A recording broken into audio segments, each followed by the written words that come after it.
All right, so what we're getting into today is the Pillo-Pollo mini games. So we are going to have two teams playing each other on this side. We're also going to have two teams playing each other on that side. Now, when we play these games, you're going to have about 4 or 5 players in each group. If you have less than that, that's okay. We'll talk about how to do substitutes and things like that. When we play, you're going to need one goalie per team. And each round you have to switch your goalie. Now the goalie's job is to protect the goal. So you'll have your stick, you're trying to guard the goal, you can stop it with your feet or you can stop it with your stick.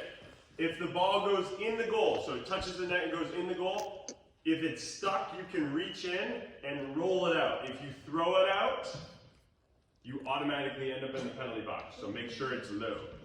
If it gets stuck behind the goal, I find just using your foot and kicking it out from the front side is the best way to do it. If you do need to, you can reach your hand around and get it out that way as well. So that is the goalie and what they do. Then you have defenders. These are the players that are close to the goal, but not in the goal. So their job is to protect the goal and help out the goalie. Then you also have offenders. So the offense is like the attackers where they're trying to go over and trying to score on the other team's goal.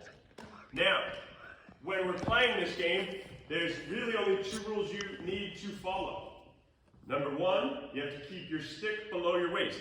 So if you bring it up too high, you end up in your team's penalty box. Yellow team, your penalty box is right there. Blue team, your penalty box is right there. The first time, how many seconds? 60 seconds. Second time is double that, so it would be 120 seconds, which is 2 minutes. And then it would be 3 minutes and 4 minutes, however many times you end up in the penalty box. So that's if you swing your stick above your waist. Also, if you go down onto your knees, you would also end up in the penalty box because you're now putting your head in danger by being so low.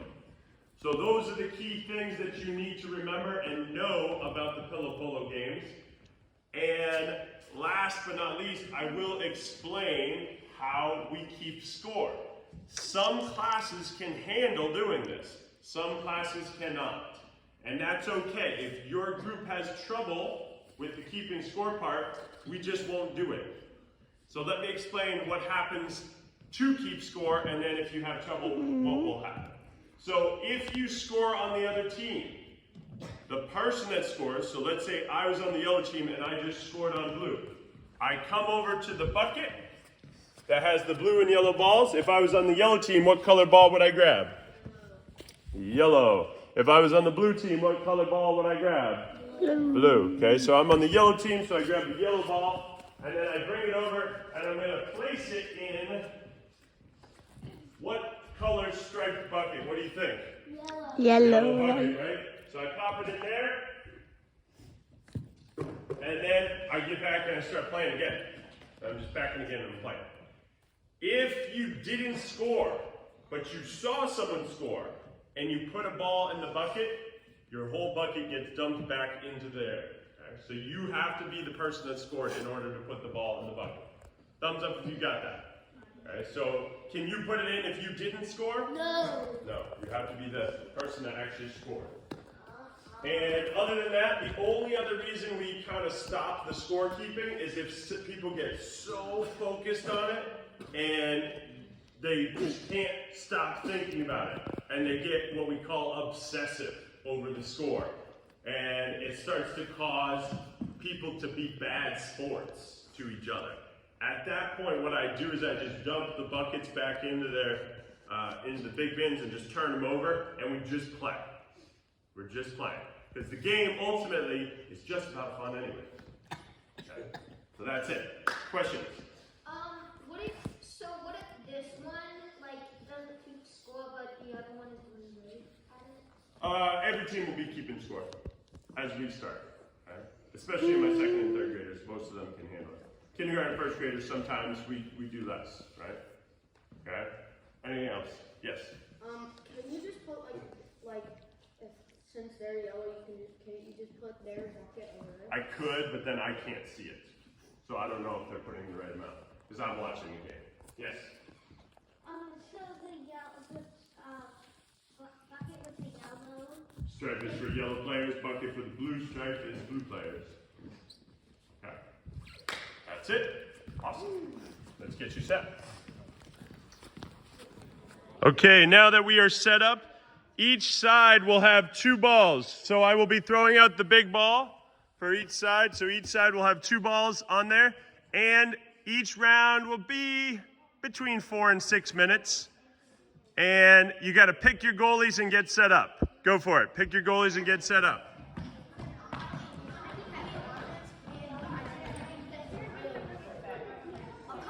Great. Each team's got a goalie and is getting ready. So as the game begins, we have 2 balls in play. Yellow's trying to score over there. Blue's trying to score over here. And we have 2 sides going at the same time. Here are their buckets where they will put their scores. And that is where you get the balls from when you go and grab the ball to put into your bucket.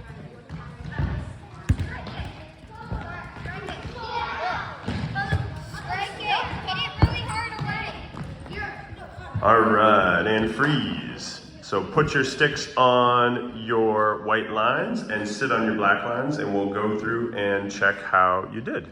Okay, so team number 1, where's team number 1? Over there. So team number 1, you got 2. So I'm gonna write a 2 on your scoreboard here. Where's team number 2? Where's the 2s? 2s are over there. So team number 2, you got 2.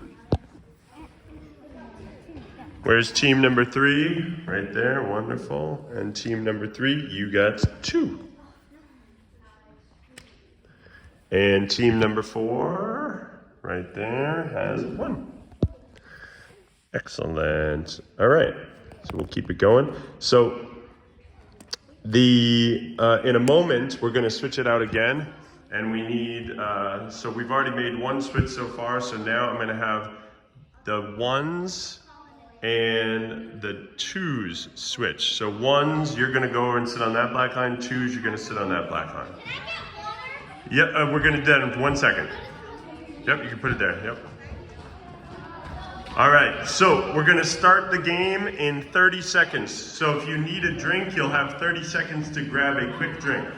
If you need a drink, you'll have 30 seconds to grab a quick drink. So I will start the game in exactly 30 seconds. Pick a brand new goalie. And while we're waiting, you can clean out your buckets. So send a person from your group to clean out the buckets. Send a person from your group to clean out your team's buckets. Send a person from your group to clean out your team's buckets. Perfect. All right, and we'll start in a moment. All right, so at the very end, what we do, guys, is we add up the total score of each group to see who has the highest. Okay, so it looks like group number 2 has 3, 2, 1, so you have a total of 6. So that is your high score for the game. So team number 2, you have won that round, okay? So very nice job. Now, let's talk about how we clean up the area and make sure we get everything back and ready for the next group that comes in. So the first thing that you have to do is you'll take both of the big balls. When you hear the magic word, you'll take both of the big balls and put them into the white bins. You'll also take all of the little balls that are in these buckets and put them in the white bin as well. So you basically just have to put away all the stuff to the white bin. You can leave your sticks, and then you can line up on the black line over there, ready to go. See if you can do that in about 30 seconds. Ready? Go.